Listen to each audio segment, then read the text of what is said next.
क्या तुम जानते हो मृत्यु क्या है? वो किसकी संतान है? अभिमन्यु युद्ध भूमि में वीर गति को प्राप्त हो चुका था। युधिष्ठिर शोक में डूबे बैठे थे, मौन, टूटा हुआ मन लेकर। तभी महर्षि व्यास उनके सामने प्रकट हुए। उनकी आंखों में करुणा थी, स्वर में शांति। उन्होंने कहा, युधिष्ठिर, तुम्हारा पुत्र वीरों के स्वर्ग को प्राप्त हुआ है। समय का नियम कोई नहीं टाल सकता।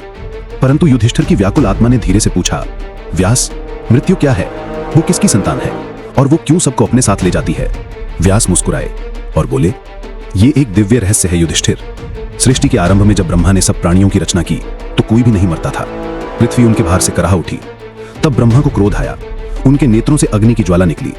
उसी समय भगवान शिव प्रकट हुए और बोले, ब्रह्मा, इन प्राणियों को नष्ट मत करो, दयालु बनो। ब्रह्मा का क्रोध शांत हुआ और उस अग्नि से एक स्त्री उत्पन्न हुई, काली, लाल नेत्रों वाली, भयावह। उसका नाम था मृत्यु। ब्रह्मा ने आदेश दिया, जाओ और सृष्टि में जीवन का अंत करो। मृत्यु कांप उठी।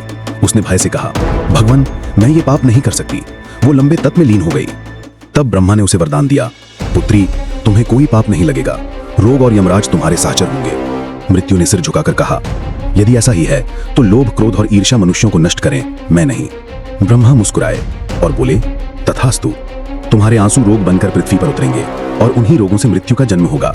व्यास ने अंत में कहा, युधिष्ठिर, याद रखो, मृत्यु शाप नहीं है, ये तो ब्रह्मा की व्यवस्था है, जीवन का शाश्वत नियम।